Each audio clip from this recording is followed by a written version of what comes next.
Ako ang inyong Lolo Pael at ito ang aking kwento. Mag-asawang kapitbahay. Ano, magsasalita ka ba? Kanina pa tayo dito Hindi tayo uusad niyan. Pinagpapawisan ng malapot ang isang lalaking nasa edad 21 habang nakaupo sa isang upuan at lamesa na may nakatapat na aandap-andap na ilaw sa itaas. Nanginginig ang mga labi niya dahil sa nerbiyos. Hindi siya makapagsalita dahil sa matinding panunuyo ng kanyang lalamunan. Palipat-lipat ang tingin niya sa isang pares ng pulis na kasama niya sa silid na yon. Ang lalaki ay may malaking pangangatawan na animoy kanina pa gustong-gustong saktan ng binata dahil hindi niya ito sinasagot. Samantalang ang babae naman ay prenteng nakaupo at nanonood lang sa kanilang dalawa. Ikaw ba ang pumatay kay Dado? Buisit!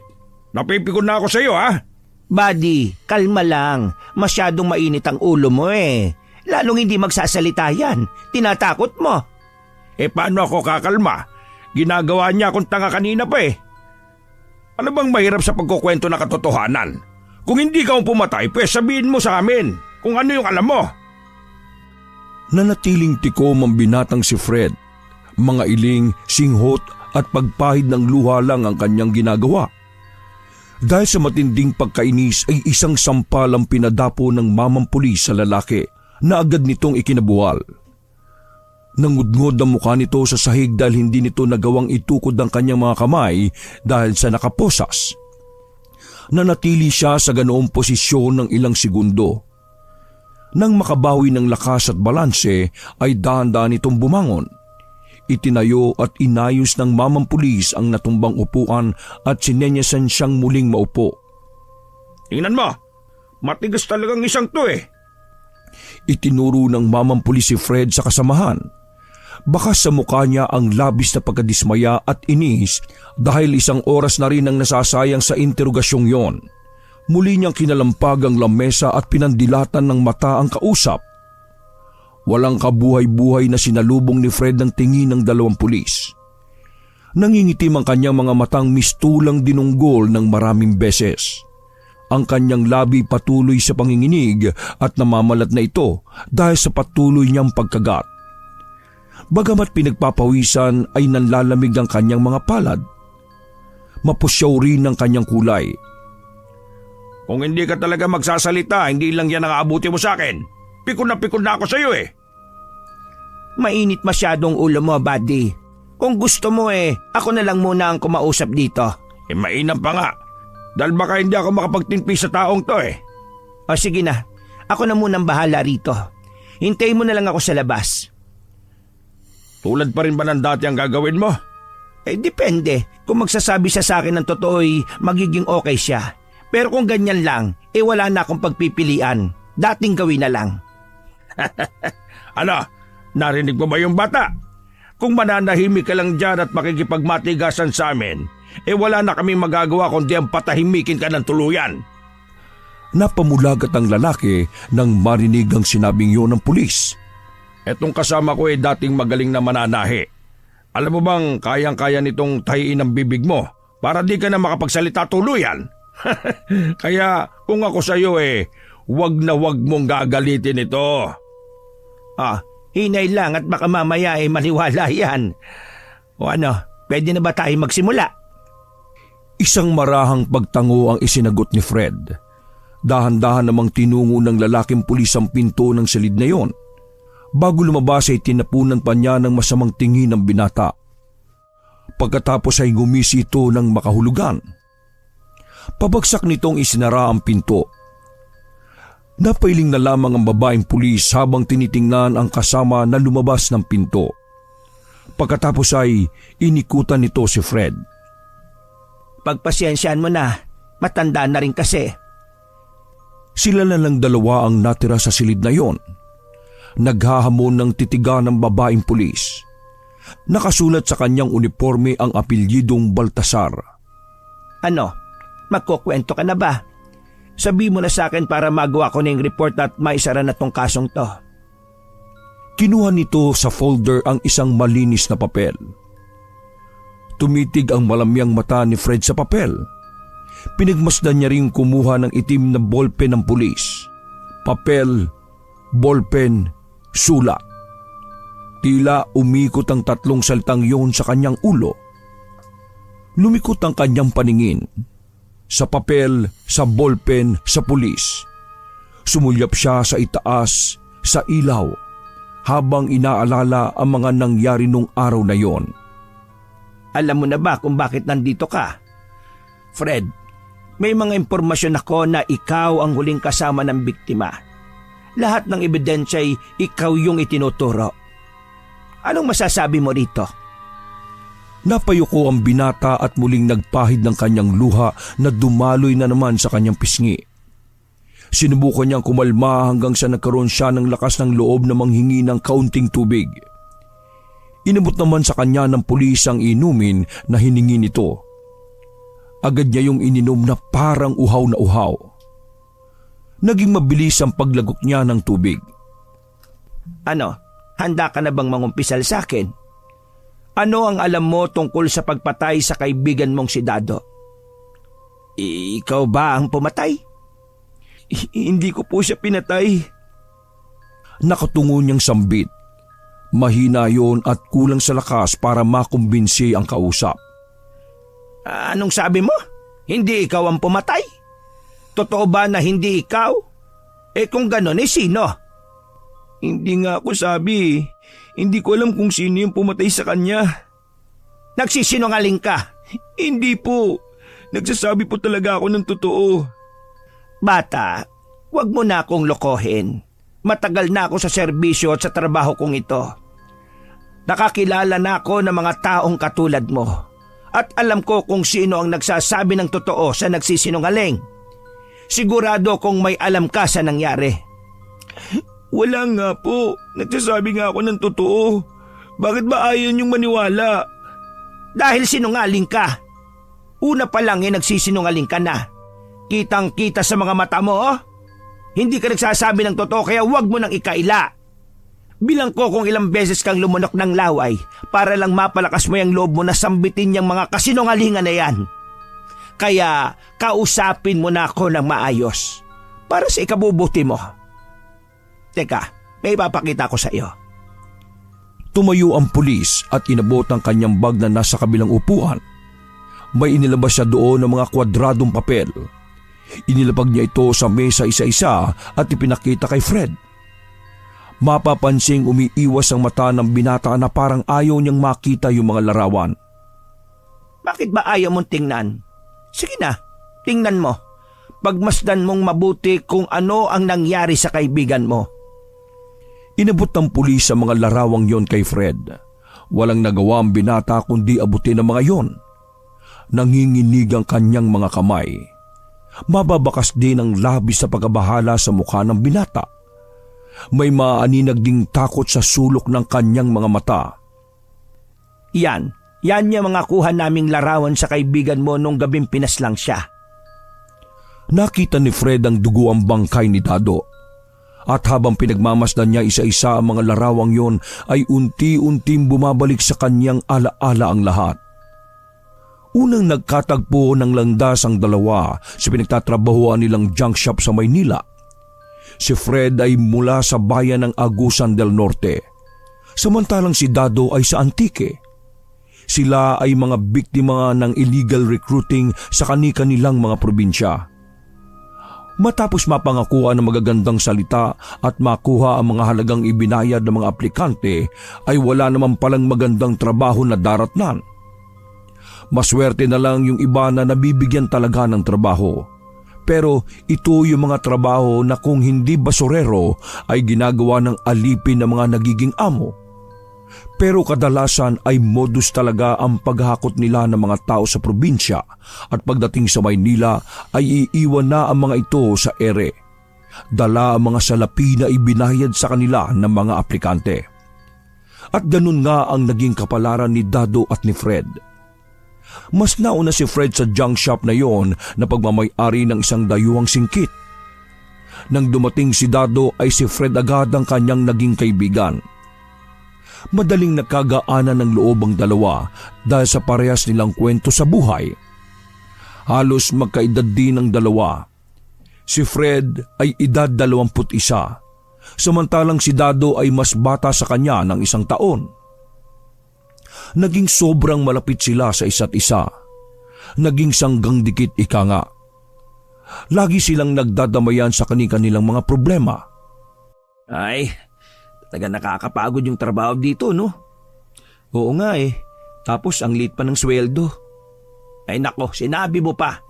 Kahit binata, hindi mabubuhay sa sinasahod natin eh. Ay nako. Wala naman tayong choice kundi sumabay na lang sa agos. Kesa naman mamalimos tayo sa lansangan. Sa bagay, marangal naman na trabaho yung pagiging basurero o pagiging junk shop boy. Sa ngayon, oo, pero paano pag nagkapamilya na tayo? Hindi nito kayang bumuhay ng pamilya, no? Aba, mukhang nagpaplano ka na. Magpapakasal na ba kayo ng... ano nga ang pangalan nun? Si Iska, pre. Oo nga, siya nga. Ano, may bala ka na bang pakasalan siya? Sana. Kaso, wala pa akong ipon eh. Kung hindi naman maselan yung syota mo pwede mo namang ayain sa kasalang bayan. O kaya, iuwi mo na sa inyo. Hindi naman siya maselan, kaya lang, siyempre, mahal ko yun eh. Gusto ko ibigay sa kanya yung isang magandang kasal. Sa bagay. Tamang-tama, mamaya ipupunta raw siya dito. Papakilala ko siya sa'yo. Wow, sa wakas makikita ko na rin siya at makikilala. Hindi na lang puro kwento pare. Sira, bakit parang sa tono mo parang di ka pala naniniwala na may syota ako ha? Parang gano'n na nga. Kasi naman ayaw mo siyang dalhin dito Alam mo bang usap-usapan nga dito na iba nating kasamahan na baka raw pangit o kaya bakla yung syota mo kaya ayaw mong ipakilala? Talaga naman palang walang masabing matino yung mga tao dito no? Magugulat sila pag nakita nila si Iska. Maglaway sila sa ganda ng nobya ko. Ang yabang. Pero alam mo, kung ako magkaka-girlfriend, gusto ko din yung maganda tapos mahaba yung buhok, sexy manamit. Ganyan si Iska ko. Aba, parehas pala tayo ng taste sa babae kung ganun. Kung parehas tayo, di maghanap ka na rin kasi ng para sa'yo. Ay nako, wala pa sa isip ko yan Gastos lang yan. Masarap kayang may mahal at minamahal pabalik. Ayoko. Basta pag may pera na ako, saka ko isipin niyang pakikipagrelasyon. Mahirap nang maipasa ko pa sa magiging ko yung kahirapan ng buhay na pinagdaraanan ko ngayon, no? Sa bagay, tama ka naman. Pero kung papayagan si Iska, iuwi ko siya sa amin. Doon na lang kami bubuo ng pamilya. Magsasaka na lang ako o kaya mangingisda. Natigil ang dalawa sa seryosong pag-uusap nang lumitaw sa kanilang harapan ng kanilang amo. Galit na galit ito sa dalawa dahil nahuling nagdadaldalan lang sa oras ng trabaho. Pinagkibit-balikat nila ang nangyaring yon. Masaya pa rin sila kahit nasermonan ng amo. Kinagabihan, mga bandang 7:00 ng gabi, ay dumating ang pinakahihintay nilang bisita, si Iska. Tamang-tama naman ang kanyang pagdating dahil patapos na rin ang trabaho ng kanyang nobyo. May bitbit na pasalubong ang babae. Isang supot ng tinapay at 1.5 litro ng soft drinks. Agad na tinawag ni Dado ang kaibigan at ipinakilala nito si Iska. Hindi agad nakapagsalita si Fred. Nakatitig lang ito sa mukha ng babae. Nagulat siya sa itsura nito dahil ang akala niya ay maganda lang ito sa paningin ng kanyang nobyo. Nagsasabi pala ng totoo si Dado. Napakaganda ng babaeng yon. Makinis ang kutis nito na parang pangmayaman. Tapos mapungay ang kanyang mga mata. Mapula ang mga labi na parang kay sarap halikan. Agad binawi ni Fred ang malagkit na tingin sa babae. Isang masaya at konting kwentuhan ang nangyari habang pinagsasaluhan ng bitbit nitong merienda. Ilang araw ang lumipas ay muling bumisita ang babaeng yon at nasundan pa ng nasundan. Meron pang isang pagkakataon na wala naman si Dado ay dumalaw ito sa junk shop. May inasikaso ang lalaki kaya day off niya nung araw na yon. Si Fred ang sumalubong sa kanya at siya na rin ang nagsabi na wala ang kanyang kaibigan. Subalit hindi umalis ang babae. Bagkus ay sinabi niyang hindi naman talaga si Dado ang gusto niyang makita. Agad napansin ng lalaki ang kakaibang ikinikilos ni Iska. Parang sadya itong pinapapungay ang mga mata.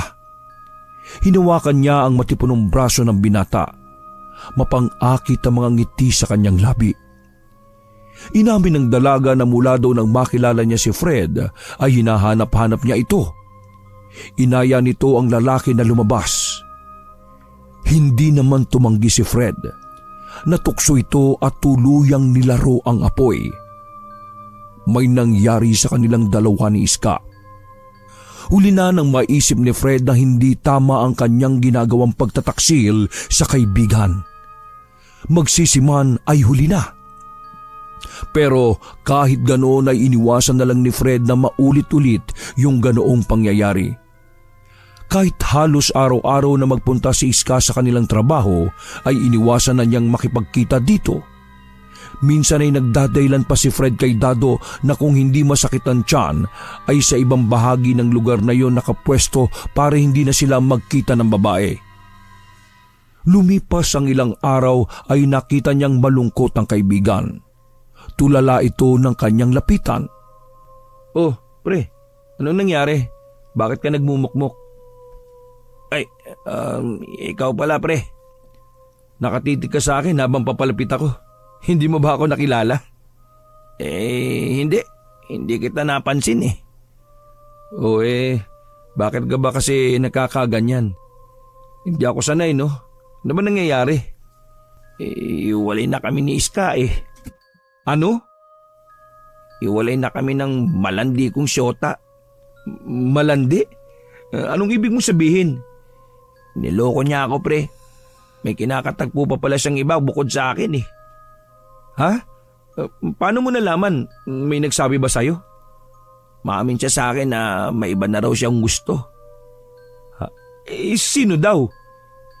Hindi niya sinabi. Basta, hindi na raw niya ako mahal. Manloloko yung babaeng yun. Niloko niya ako, pre. Two-timer siya? Oo. Pero, ayos nga lang sana kung two-timer kaso, iniwalayan ako eh. Mas pinili niya yung lalaking yun kaysa sa akin. Alam mo, kung hindi lang talaga masama yung pumatay ng tao, baka ngayon pa lang ginawa ko na eh. Papatay ka para sa isang manloloko? Sa ngayon, yun ang gusto kong gawin pre. Wag. Masama ang iniisip mo. Huwag kang gagawa ng isang bagay na pagsisisihan mo rin sa uli. Hindi sapat na dahilan yon para sirain mo ang buhay mo para lang sa isang katulad niya na manloloko. Ang sakit pala maloko pre. Akala ko kasi siya na talaga yung para sa akin eh. Ganun talaga. Mabuti nga nalaman mo kagad na ganun siya bago mo pa itali yung sarili mo sa kanya eh. Ang tanga ko. Alam mo bang binala ko siyang balikan? Sinubukan ko makipag-ayos sa kanya pero ayaw niya na talaga eh. Tinanggihan niya na ako. Hindi na raw talaga kami pwede. Marami pa namang iba dyan pre. Hayaan mo na yun. Pero nalulungkot talaga ako pre. Ano bang makakapagpasaya sa'yo? Hindi ko pa nga alam eh. Alak, gusto mo? Sagot ko, inom tayo. Pwede naman. Kaso, sakit lang ng ulo at sulog ng atay ang aabuti natin dyan eh. Paano? Magmumukmuk ka na lang ba dyan? Alam mo, may gusto akong gawin eh. Parang gusto kong umuwi sa amin. Gusto mo sumama? Pasyal tayo? Ay nako, mukhang tagilid tayo dyan. Hindi naman basta-basta nagbibigay ng bakasyon tong amo nating singkit eh. Sino nagsabi na magpapaalam tayo? Ano? Ang ibig mong sabihin mag-aawol tayo? Huwag kang manginayang sa lecheng trabahong to. Wala naman tayong napapala rito eh. Amo lang natin ng yumayaman. Samantalang tayo, magkandakuban na tayo sa hirap ng trabaho hampas lupa pa rin tayo. Ano, game ka? Sige pre, pag-iisipan ko pa muna ha. Marami akong magandang pinsan doon, pwede kitang ipakilala. Ano pang iniintay natin? Kailan tayo luluwas? Kinabukasan ay maagang umalis sa lugar na yon ang magkaibigan. Hindi na sila nagpaalam pa sa kahit na kanino. Mabilis lang sumakay ng tricycle para magpatid sa terminal. Sasakay pa kasi sila ng bus. Mga 2 araw ang kanilang biyahe bago marating ang Antique. Kasama na doon ang pagsakay nila sa Roro at iba pang sasakyang panlupa. Mahaba ang kanilang naging biyahe pero sabi ni Fred ay sulit yon dahil para na rin daw siyang umuwi sa kanila. Namiss niya ang anyo ng mga kabukiran at ang amoy ng sariwang hangin. Napahanga si Fred sa ganda ng isla ng Antique. At habang nakasakay sa Roro ay gumaan ang pakiramdam niya habang pinapanood niya ang paghalik ng dagat sa nakapalibot na maberdeng kabundukan. Tamang-tama nga ang lugar na yon para makalimot sa mga problema sa buhay. Pagdating nila sa bahay nila Dado ay agad sumalubong sa kanila ang ilang matatanda at bata. Niyakap nila ang kamag-anak na matagal na di nakikita. Nagkumustahan at nagkwentuhan. Hanggang sa muntik nang makalimutan ng lahat, napapagabi na at hindi pa kumakain ng dalawa. Ipinakilala niya ang kanyang ina. Malugod naman siyang tinanggap nito. Inaya nila sa loob ang dalawa at tinulungan sila sa kanilang mga dala. Ipinaganda sila ng kanilang makakain. Mabait ang nanay ni Dado. Wala tuloy masabi si Fred sa mainit na pagtanggap sa kanya ng pamilya ng kaibigan. Pagkatapos ng masarap na hapunan ay nagsiuwian na ang iba. Naiwan sa tahanang yun ang 3. Nag-aya ng inuman si Dado. Agad naglabas ng tuba ang nanay nito at naghanda ng kanilang pupulutanin. Doon sila pumwesto sa may balkonahe. Tinatanglawan sila ng isang gasera dahil nagkataon naman na nawalan ng kuryente. Ang malas naman.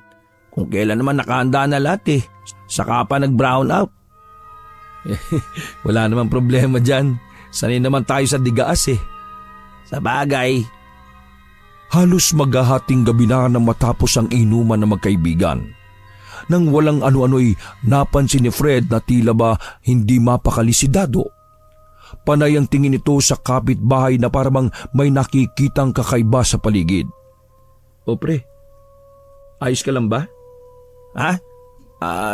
Oo. Ano bang tinitingnan mo sa labas at parang kanina ka pa di mapakali dyan? Medyo naninibago kasi ako Kita mo ba yung bahay na yan sa tapat natin? Yung maliit na kubo? Oh, bakit ka naman naninibago dyan? Alam mo bang matagal nang abandonado yung bahay na yan? Oh, tapos? Para kasing may nakita ko mga anino kanina na lumabas mula sa bahay na yan Ala, nananakot ka ba? Hindi pre. Sumulpot sa kanilang tabi ang ina ni Dado. Halos sabay na napasigaw ang dalawa dahil sa gulat. Ba nangyayari sa inyo? Makasigaw kayo para kayong nakakita ng multo. Nay naman kasi.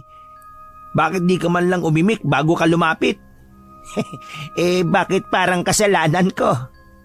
Auntie, kasi itong si Dado kanina pa po nababalisa kasi may nakita daw siyang mga anino dun sa bahay na yon. Oh, bakit naman kayo matatakot sa anino?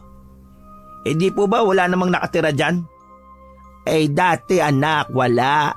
Pero ngayon meron na. Halos magdadalawang buwan na siguro nung may lumipat na mag-asawa dyan. Oh, may tao naman pala Talaga nay?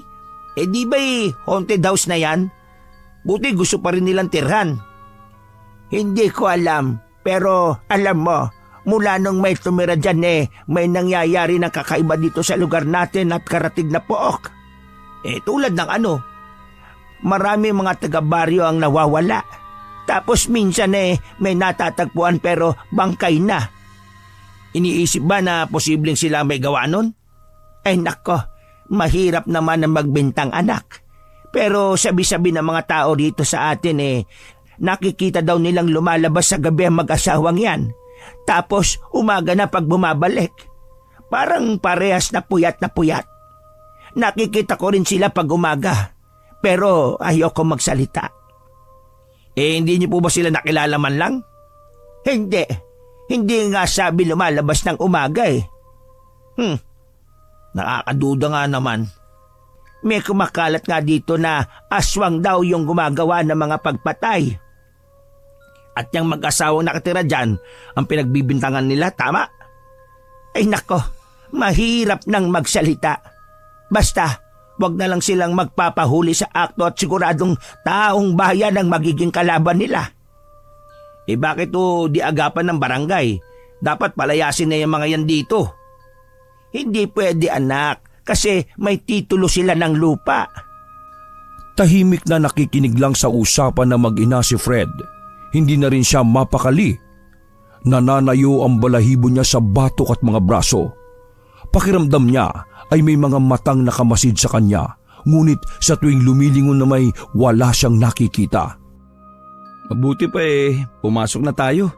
Medyo lumalamig na nga ang hangin Giniginaw na ako. Natatakot ka ba, pre? Ay nako, huwag kayo mag-alala. Kahit naman natichismis na may kababalaghang ginagawa yung mag-asawang yan hindi naman nila kami ginagalaw. Hindi pa rin mawala-wala ang kabang nararamdaman ni Fred. Hindi niya maunawaan kung bakit ganun na lang kalakas ang pakiramdam niya. Ngunit sa tuwing lilingon na may wala siyang napapansing kakaiba. Nang pumasok na sa silidang lalaki ay doon siya nakahinga na maluwag. Pero di rin nagtagal ay naging laman ng isip niya ang mga bagay na tungkol sa aswang. Naalala niya ang mga kwento ng kanyang lolo tungkol sa mga ito. Base sa mga kwentong yun, ang mga aswang daw ay mga nilalang na kayang magbago ng anyo at nagpapagalag-gala sa gabi. Para mambiktima at kumain ng laman loob ng tao o hayop. Ngunit nagiging tao sila kapag sumasapit ang araw at nakikihalubilo sila na parang mga normal na tao. Hanggang sa nakatulugan na lang niya ang ganoong isipan.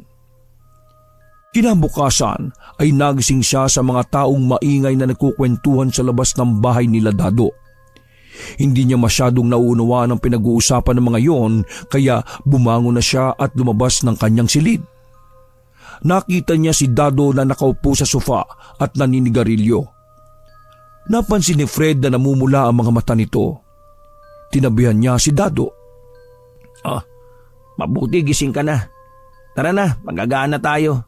Nakahanda na si nanay ng pagkain. Bakit parang mapulay ang mata mo? Hindi ka ba nakatulog na maayos kagabi? Hindi. Ayaw ko dalawin ng antok. Ewan ko ba? Pero ayos lang yan. Mamaya na lang ako matutulog. Ganun ba? Pre, ano ba yung pinag-uusapan nila sa labas? Yun ba? Pinag-uusapan nila na namatay daw yung isa naming kabarangay kagabi. Ganun ba? Ano bang nangyari, ba't daw namatay? Hindi ko pa rin alam Ayaw ko naman makisali sa tsismisan ng mga babae. Natigil ang dalawa sa pag-uusap nang biglang tumahimik ang paligid. Pumasok ang ina ni Dado sa loob ng kanilang bahay. Seryoso ang mukha nito nang dumaan sa harapan ng dalawa. Nay? Anong tsismis? Ayun nga, natagpuan patay yung kababata mong si Kayla kagabi. Ano? Si Kayla yung namatay? Walang puso ang gumawa nun. Hindi ako maniniwala na tao ang gagawa nun. Bakit ho? Pumunta ako doon kanina. Hindi ko matagalan tingnan yung bangkay. Ano ba kasi yung naging itsura ng bangkay? Puro kalmot ang muka. Hindi ko nga halos malaman kung siya ba yun talaga Tapos wakwak ang dibdib. Pati yung laman loob lumabas na sa tiyan. Hala, nakakatakot naman. Kaya wag na muna kayong gagala sa gabi Kayong dalawa, pumirmi na lang muna kayo dito sa bahay. Ay, sayang naman.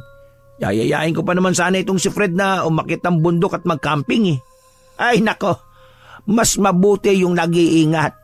Saka nyo na gawin yan pag nahuli na yung pumapatay. Palagi ho bang nangyayari ang ganong klase ng pagpatay, auntie? Ang totoo niyan, iho, may mga bali-balita nga na may natatagpo ang bangkay dito at mga nawawalang tao.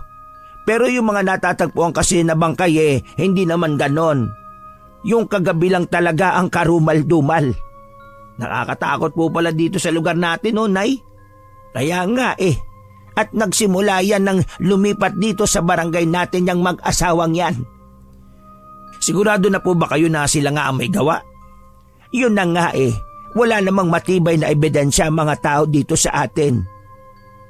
Sa lamay ni Kayla ay bumisita ang magkaibigan. Nakiramay sila sa mga namatayan. Marami mga tao ang naroon at iisa ang kanilang pinag-uusapan. Ito ay tungkol sa mag-asawang pinaghihinalaang aswang. Nagplano sila na huliin sa akto ang mga ito upang matapos na ang pag-aasik nila ng lagim. Subalit pagkatapos sa mga usapang yon, ilang araw ang nakaraan ay wala na silang nabalitaan maski sa kabilang barangay na nabiktima ng ganoong klase ng nilalang. Sabi pa ng iba ay baka nakaramdam ang mga ito. Ilang araw na din nilang inaabangan ang pagdating ng mag-asawa pero hindi na sila umuwi. Isang gabi ay naalimpungatan si Fred mula sa mahimbing niyang pagkakatulog. May narinig siyang nagbubulungan sa labas ng bahay. Nang sumilip siya ay nakita niya si Dado at nanay nito na nasa bakuran. Para silang nagtatalo. Pero dahil gabi na ay baka nag-iingat ang mga ito na gumawa maski kaunting ingay. Maya-maya ay pumasok na rin ang mag-ina. Babalik na rin sana sa pagtulog ang binata nang bigla siyang makaamoy ng kakaiba at mabahong amoy na nagmumula sa labas. Muli siyang bumangon at bahagyang binuksan ang bintana. Sa pwesto niya ay matatanaw niya ang bahay ng kapitbahay nilang siyang itinuturong aswang. Sa bubong ng bahay ay may nakita siyang isang nakadapong parang malaking ibon. Tapos may nakita rin siya sa ibaba na malatao na gumagapang papunta sa itaas ng bubong. Sumisilip sa loob at mabalahibo. Kitang-kita niya ang pagbuka nito ng malaking bibig at naglabas ito ng kanyang mahabang dila. Maya-maya ay nagkaroon din ito ng pakpak na tulad ng ibon. Hindi naman nagtagal ang mga nilalang na yun doon. Lumipat agad sila palayo. Himala naman na hindi man lang nagambala nito ang mga alagang hayop sa bakuran nila Dado tulad ng mga aso.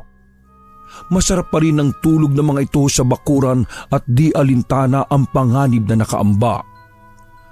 Agad siyang nanlamig at pakiramdam niya anumang oras ay papanawan na ng ulirat dahil sa naramdamang nerbiyos nang makita ang mga nilalang na yon.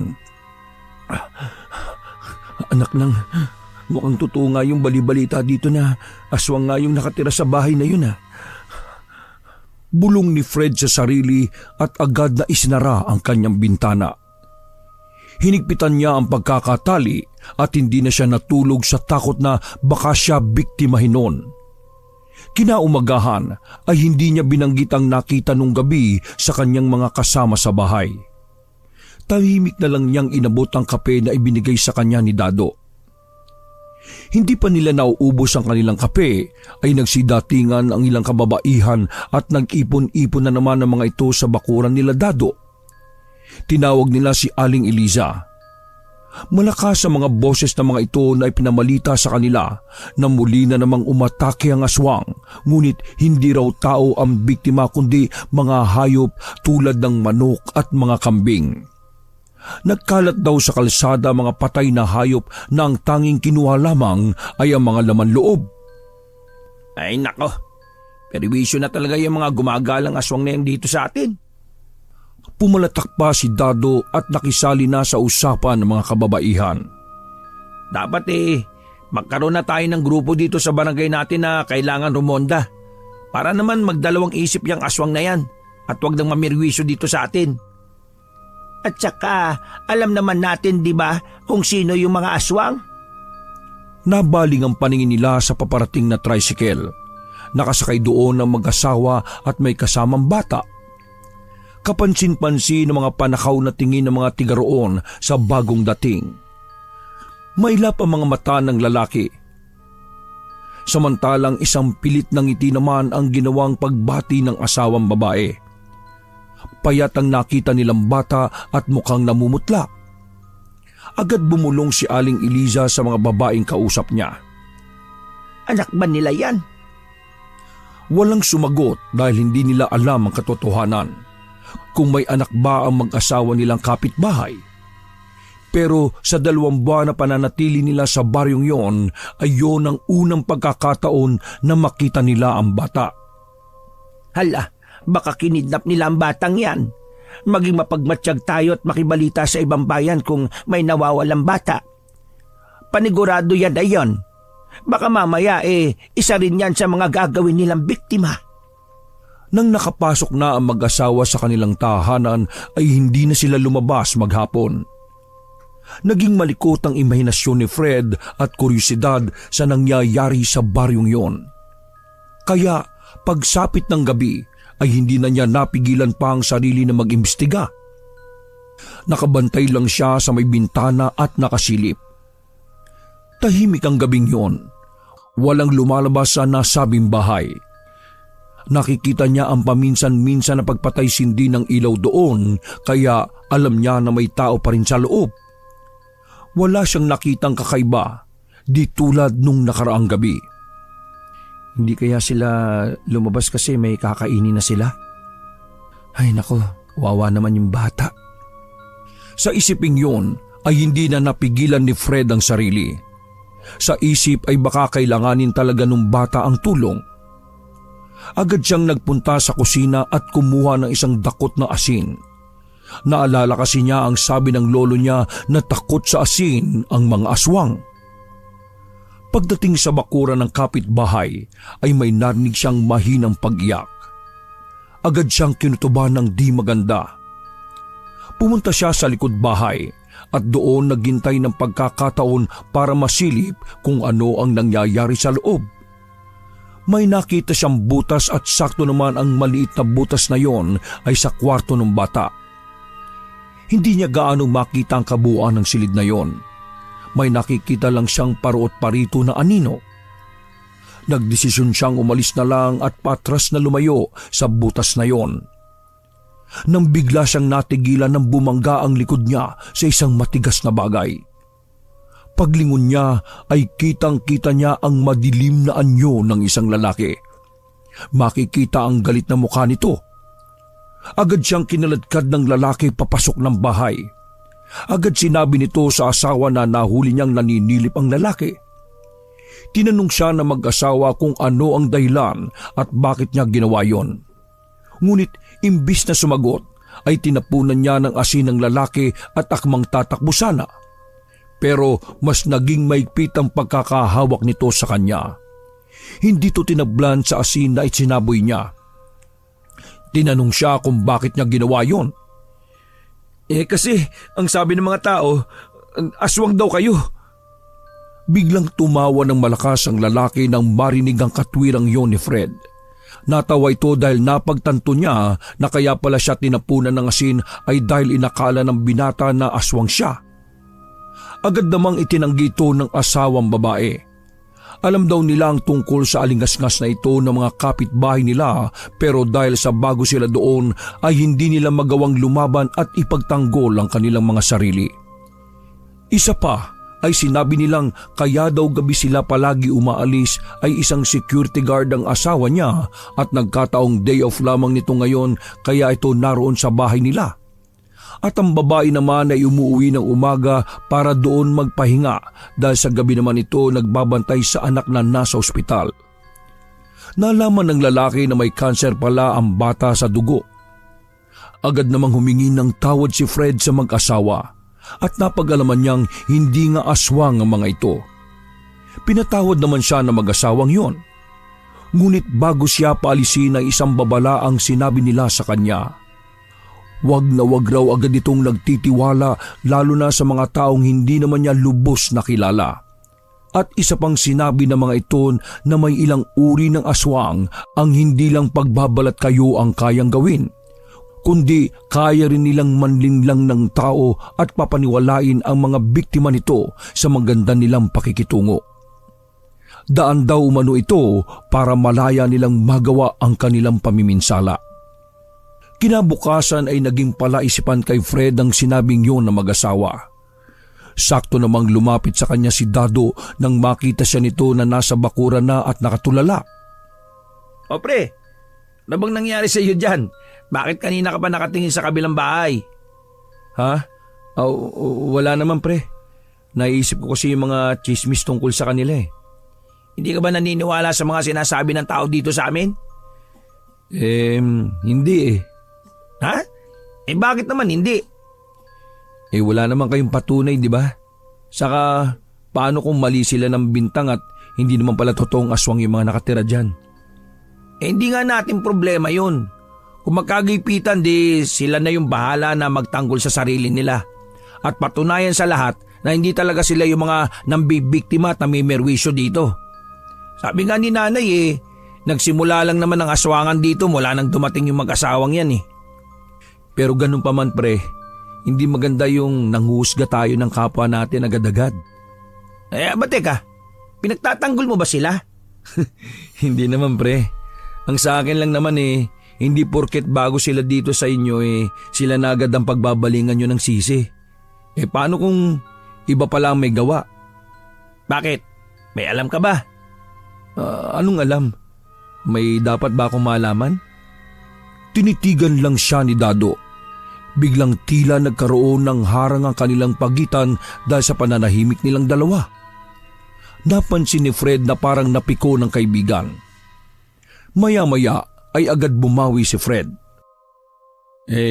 Sa bagay, kung mahuli naman sa akto kailangan talaga nilang maparusahan. Tama, wag lang silang papahuli talaga sa akto. Teka, may sasabihin pala ako sa'yo. Agad nagbago ang ekspresyon sa mukha ni Dado. Isang ngiti ang pumunit sa kanyang labi. Medyo naiinip na kasi ako Aayahin sana kitang mag-apply ng trabaho sa bayan sa isang araw. Gusto mo ba? Para naman may pagkakitaan tayo. Ayos lang naman sa akin pre. Ano ba yung trabahong yan? Hindi ko pa alam. Maghahanap tayo sa bayan. Pero bago yun gusto kong ipasyal kita sa pinakamagandang pasyalan dito sa amin. Talaga? Saan naman? Mag-hiking tayo. Aakyat tayo ng bundok? Oo. Maganda nga yan. Nakakainggan nyo nga ang ganda ng kabundukan nyo dito O diba? Sabi ko na magugustuhan mo ba't naman gusto mong mamasyal sa bundok? Hindi ka na takot sa aswang? Nako, kung patuloy tayong matatakot sa mga yan walang mangyayari sa buhay natin. Sa bagay. At saka, sayang yung Red Moon. Alam mo ba na ibinalita kanina sa radyo ang tungkol sa Red Moon? Anong Red Moon? Sisikat ang pulang buwan mamayang gabi. Ayon sa balita halos magiging doble ang laki nito kumpara sa karaniwang full moon. At sa itaas ng bundok, mas magiging malapit tayo ron. Namangha naman si Fred sa sinabing yun ni Dado. Nakaramdam siya ng pananabik. Nagpaalam si Dado sa kanyang ina. Agad naman pumayag ito. Inaya niya ang anak na pumunta ng palengke para bumili ng mababaon nilang pagkain. Naiwang mag-isa si Fred. Nakita niyang lumabas ng bahay ang kapitbahay nila. Kasama ng babae ang kanyang anak at parang balak nilang magpaaraw. Magandang araw po. Bati nito sa kanila. Agad naman siyang sinenyasan ng babae na lumapit. Gusto daw siyang kausapin ng kanyang anak. Nakipagkwentuhan siya sa bata na 10 taong gulang. Makikita sa mukha niya ang saya dahil siya raw ang una niyang naging kaibigan sa baryong ito. Dayo lang din naman kasi ako dito Kaya sino pa ba ang magiging magkaibigan kundi tayong parehas na dayo din, di ba? Tuwang-tuwa ang ginang nang makitang tumatawa ang anak na may sakit. Nang magpaalam na si Fred ay nilapitan siya ng ginang at binulungan. May iniabot ito sa binata. Kinuha naman ito ni Fred at maingat na inilagay ito sa kanyang bulsa. Dumating na ang mag-ina. Nasa loob na ng bahay noon si Fred at nagluluto na ng sinaing. Aba, mabutit nagsaing ka na. Tamang-tama. Bumili na lang kasi kami ng lutong ulam ni Inay sa bayan eh. Ay teka, tulungan ko si nanay na maganda sa mesa. Sige pare, doon na muna ako sa silid ko at iaayos ko lang yung mga gamit ko na dadalhin sa pag-akyat natin sa bundok. Oy, sige. Bilisan mo ha, kakain na rin tayo. Oo, konti lang naman yun eh. Umalis na si Fred. Kinuha niya ang kanyang bag at nilagay doon ang ibinigay ng babaeng kapitbahay.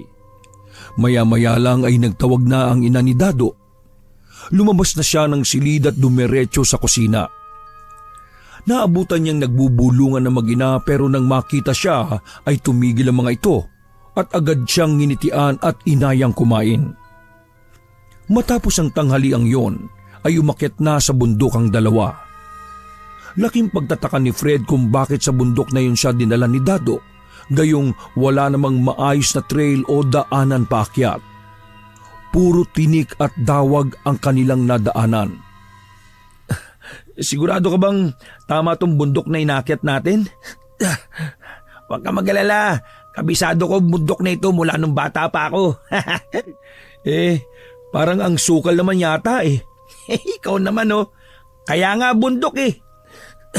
Akala ko lang kasi isang tourist spot yung pupuntahan natin. Nako, mas matindi pa to sa mga tourist spot na sinasabi mo. Solo natin yung lugar at ipinapangako ko, ito yung pinakamagandang bakasyon na mararanasan mo. Talaga lang ha? Oo, ako nang ang bahala. Nagpatuloy sila sa paglalakad pero kapansin-pansin na biglang napapalingon si Fred sa kanyang likuran. May naririnig kasi siyang mga kaluskos na parang sumusunod. Pero binabaliwala naman yon at kampanting nakasunod lang kay Dado. Pagdating nila sa itaas ay masukal din. Mabuti na lang at may dalang pantabas ng damo si Dado. Agad na linis ang pwestong pagtatayuan nila ng tent. Walang ibang tao o hiker sa itaas. Sila lang. O pre, dito na natin tatayo tong tent. Ayos, para makapagpahinga na rin tayo. Ang layo ng nilakad natin, grabe, nakakapagod. Anong magpapahinga? Bawal magpahinga no? Iinom pa tayo one-on-one. Ang dami mong imbak na energy ah. Lambot na ako eh. Parang mas gusto ko nang matulog muna kahit sandali. Bayan, KJ mo naman talaga pre. Sige na nga. Tapusin na lang muna natin tong tent. Siya nga pala Dado. Ilang araw ba tayo dito sa itaas? Ngayong gabi lang. Bukas uuwi na rin ako. Okay. Teka, anong sabi mo? Bukas uuwi ka? Paano naman ako? Hindi mo ba ako isasama? Depende kung sasama ka pababa sa akin. Di kasama kitang uuwi. Bugok, alaga naman magpaiwan ako dito. Ano ko taong bundok? Ano ba yung dala mo dyan? Kaya pala parang ang bigat-bigat ng dala mo eh. May kargada ka palang dala. Shh! Huwag kang maingay. Mamaya may makarinig sa'yo. Sabihin may mga baril tayo. Anong kargada ba kasi yung pinagsasabi mo no? Sabi mo one-on-one tayo. Anong alak kako yung dala mo? Siyempre yung paborito natin. Isang 4x4 pare. Nako, patay tayo dyan. Sunog lang muna natin dyan. Alang yelo. Mamaya lang malamig na ang hangin dito. Tingnan mo mamaya kung hindi ka manginig sa lamig. Ganun ba? Ayos naman pala. Magtatakip silim na nang matapos silang dalawa. Halos hindi naman makapaniwala si Fred sa ganda ng tanawing nakikita niya. Napakaganda ng papalubog na araw na nag-iiwan ng kulay kahel na refleksyon sa dagat. Grabe, ang ganda. Mas maganda ang buwan mamaya. Oo nga eh. Ayun tingnan mo. Papasikat na rin at mukhang ang laki-laki nga. Namamanghang sabi ni Fred. Mabilis na ang naging takbo ng oras. Ganon din ang pagtaas ng buwan sa langit. Maliwanag na maliwanag nito at namumula ang kulay ng paligid. Parang napakalapit nila sa buwan. Nagsimula na silang mag-inuman. Panay ang palitan nila ng mga masasayang kwento at bidahan. hanggang sa hindi na nila namalayan na naubusan nila ang dalang alak. Lasing na si Dado. Ang masayang kwentuhan ay napalitan ng mga himutok nito at reklamo sa buhay. Naalala niya ang sinapit sa dating nobya. Alam mo pre, pasalamat yung lalaki na nanulot sa syota ko at di ko siya nakilala. Kung hindi Oh, huwag kang magangad ng hindi maganda sa kapwa mo, pre. Hayaan mo na yun. May makikilala ka pang iba na mas karapat dapat sa'yo. Sana nga meron pa. At doon tumulo sa kauna-unahang pagkakataon ang luha sa mga mata ni Dado. Biglang nakaramdam ng pagsisisi si Fred. Alam niyang isang malaking kasalanan ang ginawa niyang pagpatol sa nobya ng kaibigan. At pakiramdam niya ay siya ang tinutukoy ng babae na dahilan kung bakit ito nakipag-iwalay kay Dado. Ngunit ang sikretong yun ay mananatiling sikreto na dadali niya hanggang sa makauwi na siya at makabalik sa kanilang probinsya. Nais na rin kasi niyang magpaalam sa kaibigan pagkababa nila sa bundok. Sige pre, tulog na tayo. Biglang aya ni Dado. Inayos na nila ang loob ng tent at pagkatapos nilang gawin yon ay parehas na nilang inilapat ang kanilang mga ngalay na likod sa higaan. Hindi na sila naglagay ng ilaw sa loob. Mas mainaw daw yung ganun, sabi ni Dado, para maiwasan na may makapansin sa kanila ng mga tiga roon o di kaya'y baka may mga rebelde na maligaw at makita sila. Mas maayos daw kung makaiwas sila sa gulo at sakuna. Pre, matulog tayo na nakatalikod sa isa't isa, ha? Bakit? Para kung sakaling may maligaw na mabangis na hayop, makita natin kaagad. Sa bagay, bantayan mo yung dyan sa kanan tapos ako naman dito sa kaliwa, no? Ganun na nga. Praning ka pre, walang mabangis na hayop dito, no? Di ba sabi ko sa iyo kabisado ko tong lugar na ito. Walang gagalaw sa atin dito. Di okay. Naniniwala naman ako sa iyo. Sige, matulog na tayo. Agad na nakatulog si Dado. Dinig na dinig ni Fred ang malakas na pagilik nito. Hindi nangyari ang sinabi ng babaeng kapitbahay. Bigla niyang naisip na baka nga sila talaga ang tunay na manlilinlang at hindi si Dado. Naalala niya ang sinabi ng babaeng yun. Nalaman daw ng asawa nito na pamilya ng aswang ang kapitbahay nila. Isang aswang si Dado at ito ang bumiktima sa babaeng ang pangalan ay Kayla. Nakiramdam pa sa paligid si Fred. Panay ang sulyap nito sa kaibigan. Napanatag ang loob niya. Naisip niyang nais lamang siyang iligaw ng babae. Nakaramdam na siya ng antok. Pipikit na sana niya ang mga mata niya nang bigla siyang nagulat nang makarinig ng isang malakas na pagaspas ng tila malaking pakpak sa himpapawid. Paikot-ikot ito sa itaas ng kanilang itinayong tent. Maya-maya ay nakarinig siya ng mga kaluskos at malalakas na huni ng ibong panggabi. Napaubo siya ng masagap ang napakabahong amoy na humahalo sa hangin. Grabe, ang baho naman nun. Hindi na niya naiwasan pa ang magsuka ng magsuka dahil sa parang amoy bulok na laman na naaamoy. Ano ba? Ang ingay mo naman, Fred. Ano bang nangyayari sa'yo? Pupungas-pungas itong bumaling at hinarap ang kaibigan. Hindi mo ba naamoy yung mabaho? Ano bang mabahong pinagsasabi mo? Kinakabahan ako kanina pa Parang pakiramdam ko may ibang tao sa paligid. Ano ka ba naman? Walang taong susunod dito sa 10 oras ng gabi. Itinuloy nito ang pagtulog. Dado! Natutulog na ako Ano ba? Ang likot mo. Ba't mo ba niyuyog-yog tong tit? Hindi ako. Ano? Kung hindi ikaw, sino? Hindi ko alam. Sabi ko naman sa iyo Kanina pa yan. Anak ng mukhang sisirain niya tong tent natin Pare, anong gagawin natin? Kinakabahan ako. Para kasing hindi ordinaryong tao yung nandito Anong ibig mo sabihin? Biglang naalerto ang anyo nito. Lumaki ang mga mata habang tinatanong ang kaibigan kung ano ang kanyang mga nararamdaman habang siya ay tulog. Kanina ko pa naririnig na may kumakaluskos. Saka may malaking ibon na kanina pa paikot-ikot sa itaas. Ibon ang yumuyugyug sa tent natin? Anong ibon? Paano kung aswang? Nako, delikado. Gumapang ang takot sa buong katawan ni Fred nang sabihin niyo ng kaibigan. Lumakas ang kabog ng kanyang dibdib at nagsimulang tumulo ng mga oras na yon ang pawis sa kanyang mukha. Kung ano-ano ang naglalaro sa kanyang isipan. Kung hindi si Dado ang aswang, malamang ay yung babaeng kausap niya kanina ang pwede niyang paghinalaan. Ito lang naman maliban sa ina ni Dado ang nakakaalam na mamumundok sila.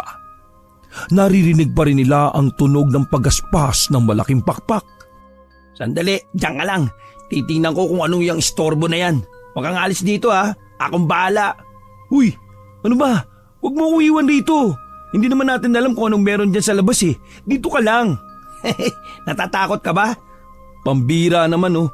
Nagawa mo pang tawanan tong sitwasyon natin. Huwag ka kasing praning eh. Nakalimutan mo ata na taga rito ako. Sanay na nga ako sa mga ganyan eh. Kailangan nating alamin kung ano yung kalaban para alam natin kung paano siya lalabanan. Sigurado ka ba na magiging okay ka lang kung lalabas ka? Oo, akong bahala. Basta hintayin mo lang ako dito ha. Mabuti nga yan at makikita ko na rin talaga kung sino yan lintik na aswang na yan eh. O basta, mag-ingat ka. Bumalik ka kagad ha. Oo na, ako nang bahala sabi. Binuksan niya ang tent. Sabay silang dumungaw sa labas at nakita nilang wala namang tao o nilalang sa paligid. Nakatingin ang dalawa at halos sabay na napabuntong hininga. Ngunit hindi pa palayo ng oras para sa isang pagdiriwang dahil bago pa man sila bumalik sa loob ng tent ay umalingaw-ngaw ang isang malakas na tili na di mawari ni Fred kung sa tao ba galing yon o huni lang yon ng isang hayop na may matinis na tunog. Nagmamadaling lumabas si Dado. Agad namang isinara ni Fred ang tent. Wala na ang ibon.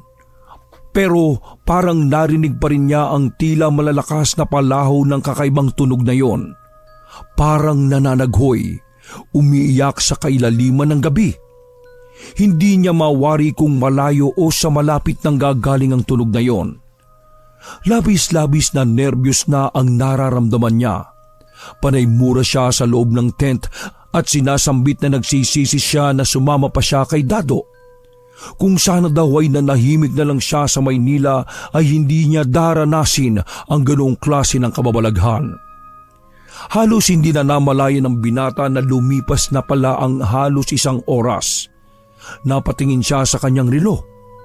Sumilip siya sa labas. Wala na ang liwanag na nanggagaling sa liwanag ng buwan. Napakadilim na ng paligid. Dahil sa labis na kaba at pag-aalala sa kanyang kalagayan ay naisip niyang kunin sa kanyang bag ang ibinigay ng babae. Nakabalot yon sa kanyang damit. Isang maliit na punyal ang naroon. Magkabilaan ng talim nito. May maliit na krus na nakaukit sa hawakan nito. Dinampot niya yon. Kinakabahan siya para sa kaligtasan ng kanyang kaibigan.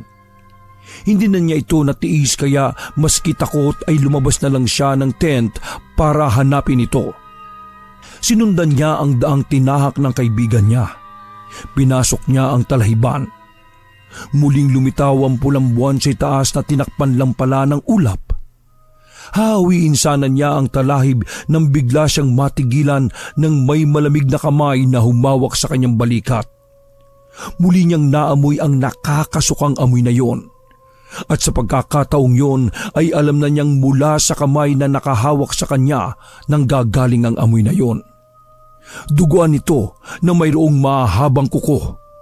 Agad na pasigaw ng malakas si Fred at tumakbo palayo. Naramdaman niyang sinusundan pa siya yon. Mas lalo niyang binilisan ang pagtakbo.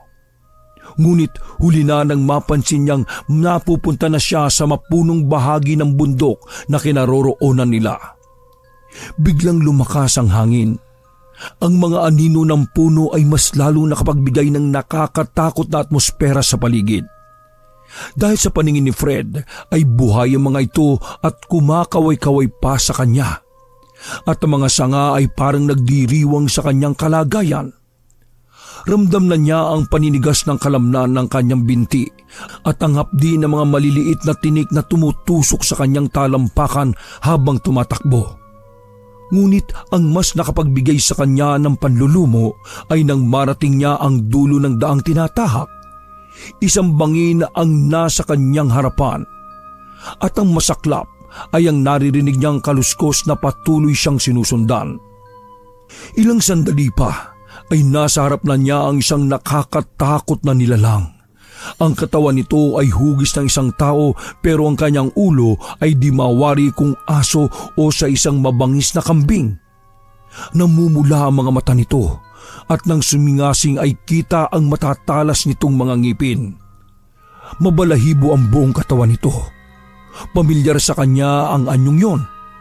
Katulad ito nang nakita niya sa bahay ng mag-asawang kapitbahay. Aswang! Isang malakas na sigaw ang pinakawalan ni Fred dahil sa labis na takot sa nilalang na yon. Ngunit sa kabila ng kagimbal-gimbal na pangitaing yon ay hindi na siya makatras dahil nahuhulog na siya sa bangin. Tanging mga luha na lamang niya at mga pagmamakaawa ang kanyang naging depensa. Wag ka lalapit! Nahihirapan na siyang mag-isip dahil alam niyang sa isang maling galaw niya ay babagsak siya sa ibaba. Nang ibalik niya ang pansin sa aswang ay nakita niyang ilang hakbang na lang ang layo nito sa kanya. At sa marahan nitong paghakbang ay naisip niya kung paano siya lalapain nito. Tunay na siyang kinilabutan doon. Para siyang maubusan ng hangin sa lakas ng kanyang paghinga habang nakikipagtitigan nito sa kanya. Ilang saglit pa ay nasa harap na niya ang aswang. Literal na makadikit na ang kanilang mga pisngi. Mahaba ang inilabas nitong dila. Nilalaro-laro nito ang dibdib ng binata gamit ang mahahaba nitong mga kuko. Nakatakda na ang kamatayan ni Fred. Napapikit siya ng mariin. Wag! Maawa ka! Isang malakas na singasing ang kanyang narinig. Pakiramdam tuloy niya ay may isang kakaibang ahas sa kanyang tabi. Pero bumalik siya sa realisasyon na mas matindi pa pala sa ahas ang tatapos sa kanyang buhay. Tulong!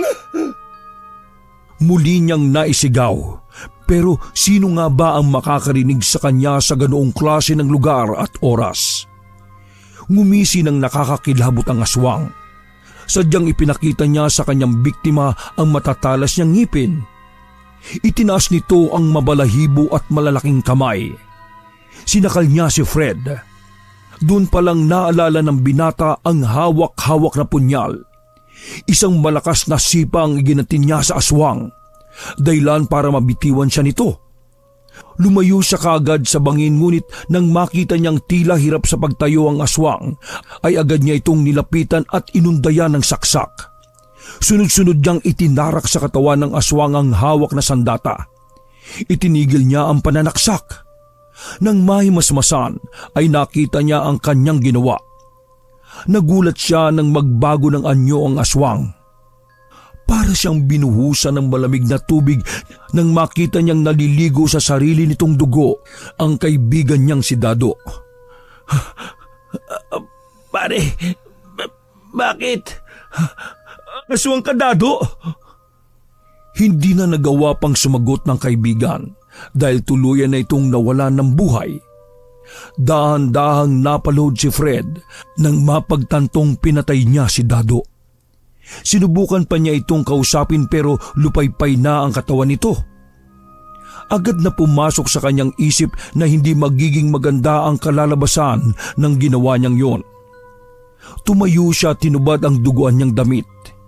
Pinunas niya ang mga mantsa ng dugo sa kanyang katawan at nagbihis. Bumaba siya ng bundok, maingat at tahimik. Tinakasan niya ang krimeng ginawa. Nakauwi pa siya sa kanila sa probinsya. Agad siyang sinalubong ng kanyang mga kaanak. Subalit ilang araw na siya sa kanila ay natutulala pa rin siya na parang wala sa sarili nitong katinuan. Hindi makausap ng maayos at madalas ay nakikita nilang nagsasalita ito na mag-isa. Madalas din siyang dalawin ng mga bangungot at sa bawat paggising niya ay sinasabi niyang meron siyang naririnig na mga kaluskos at may mga lumilipad-lipad sa itaas ng kanilang bubong. Hanggang sa isang araw, nagulat na lamang ang lahat sa kanilang baryo sa pagdating ng mga pulis at dinampot si Fred. Husay, ang galing mong bumuo ng kwento. Hindi ko po binuo lang yung kwentong yan. Yan po talaga ang nangyari. Maniwala po kayo sa akin.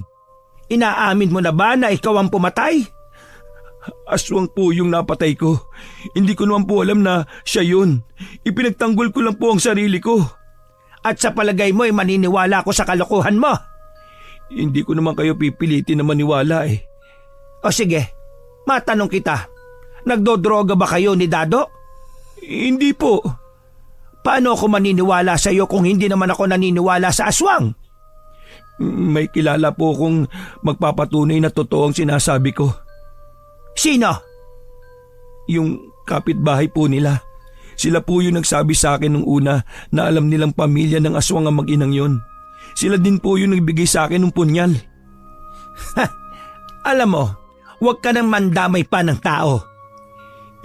Bakit ba kasi ayaw niyong maniwala? Ipapadrug test kita para malaman natin yung katotohanan na bangag nga kayo ni Dado nung panahon na pinatay mo siya. Hindi nga sabi ako bangag. Hindi ako nagdodroga. Aswang si Dado, maniwala kayo sa akin. Alam mo bang nawawala din yung nanay ng kaibigan mo? Si Nanay Elisa? Nawala siya parehas sa araw na namundok kayong dalawa. Hindi ko po alam yun.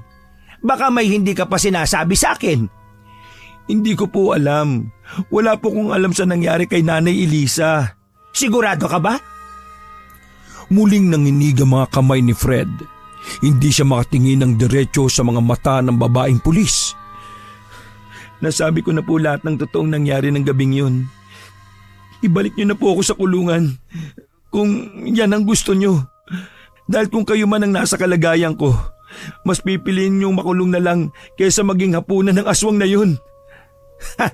Sayang ka, bata. Dahil lamang sa selos at pag-aagawan nyo ng isang babae ay nagawa mong patayin ang kaibigan mo. Anong sinasabi niyo? Mas paniniwalaan ng korte kung yan ang sasabihin mo. Napawang ang mga labi ni Fred sa narinig. Gusto mo akong magsinungaling? Isang ngiti ang gumuhit sa labi ng babaeng pulis. Inayos na nito ang mga larawan na nasa ibabaw ng kanyang lamesa. Sabihin mo sa harap ng husgado na kaya mo pinatay si Dado ay dahil pinag-awayan nyo yung pang-aagaw mo sa kanyang nobya. Dinala kanya sa bundok kasi doon kanya binalak na patayin. Ipinagtanggol mo lang ang iyong sarili. Pero ang sabi niyo magsabi ako ng totoo. Dahil yon ang totoo at yon ang sasabihin mo sa korte. Malay mo, bumaba ang sentensya mo. Pero alam mo na hindi ko siya papatayin dahil lang sa babaeng yun. Natukso lang ako pero hindi ko magagawang pumatay nang dahil lang sa walang kwentang babae. Si Dado ang may tunay na dahilan para patayin ako. Kaya nga niya ako siguro inaya sa kanila dahil may balak na talaga siyang patayin ako eh. Sakto, iyan ang sinabi ko. Mabuti at nagsabi ka na rin ng totoo. O siya, tapos na tayo. Mamaya ibabalik ka na sa kulungan. Tumahimik si Fred. Nakayuko ito. Nilalaro ang mga daliri. Unti-unting binubuo sa kanyang utak ang kasinungalingan na dapat niyang sabihin sa lahat. Dahil naniniwala siya sa pulis na maaring ang kasinungalingang yon ang makapagpapagaan ng hatol sa mali niyang nagawa. Sandali, bago ko umalis, ay may isa pa pala akong tanong. Ano po yun? May mga nakitang malalalim na sugat sa kanyang likod na parang nilatigo. Ikaw rin ba ang may gawa nun? Po? Hindi mo natatandaan? Hindi ko po siya nilatigo kung yan po ang tinatanong nyo. Heto, tingnan mo. Ipinakita ng pulis ang huling larawan ni Dado na nakalapag sa mesa. Napawang lamang ang labi niya nang makita ang marka ng latigo sa likod ng kaibigan. Ganon din ang parang nasunog niyang balat sa likod. Hindi ako may gawa niyan. Alam mo, maski di mo aminin yan, ayos na. Dahil nangumpisal ka na sa akin na ikaw ang sumaksak kay Dado. Ikaw ang pumatay sa kaibigan mo. Oo, sinaksak ko siya pero hindi ko naman yun talaga sinadya. Aswang yung pinatay ko aswang! Iniwan na siya ng pulis. Mag-isa na lang siya sa silid na yon. Nasabi na niya ang katotohanan pero hindi siya nito pinaniwalaan. Naiwan sa lamesa ang larawan ni Dado na puno ng latay ng latigo. Kinuha niya yun at pinagmasdan. Naisip niya na malamang ay galing na sa pakikipaglaban ng aswang na yon bago pa niya ito napatay. Naalala niya bigla si Aling Eliza. Alam niya sa sarili niya na totoo lahat ang mga sinabi niya sa pulis, pero hindi lahat ay kaya niyang ikwento. Dahil ang katotohanan sa pagkawala ng ina ni Dado ay pinili niyang isikreto. Mabilis siyang pababa ng bundok noon para takasan ang ginawa. Pero sa kalagitnaan ng kanyang paglalakad at pagtakbo ay nakasalubong niya ang asawa nung nagbigay ng punyal. May bitbit itong kakaibang nilalang, parang isang malaking ibon. Pero nang iharap sa kanya ang nilalang na yon ay nakilala niya kaagad si Aling Eliza. Totoo nga ang lahat ng sinabi ng mag-asawang yon.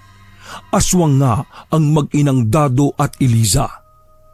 Ang mga kaluskos habang sila ay paakyat ay ang lihim na pagsunod pala ng lalaking yon sa kanila. Ang pabalik-balik at paikot-ikot na malaking ibon sa itaas ay walang iba kundi ang aswang na bitbit ng lalaki. Sinabi ni Fred ang nangyari kay Dado. Isang mapait na ngiti ang isinagot ng kausap. Sinabi nito na matatahimik na rin ang baryo sa kamay ng mga mapanlinlang na mga aswang. Kung sana daw ay nalaman nila kaagad, sana daw ay kaagad na naagapan ng pagkamatay ng dalagang si Kayla sa baryong yon na sinasabi nitong ang mag-ina ang may gawa. Paano mo nalaman? Tanong niya sa kausap. Nalaman daw kasi nilang mag-asawa mula sa isang mabait na kapitbahay na pinaghihinalaan silang aswang at isa sa promotor ng tsismis na yon ay si Aling Eliza.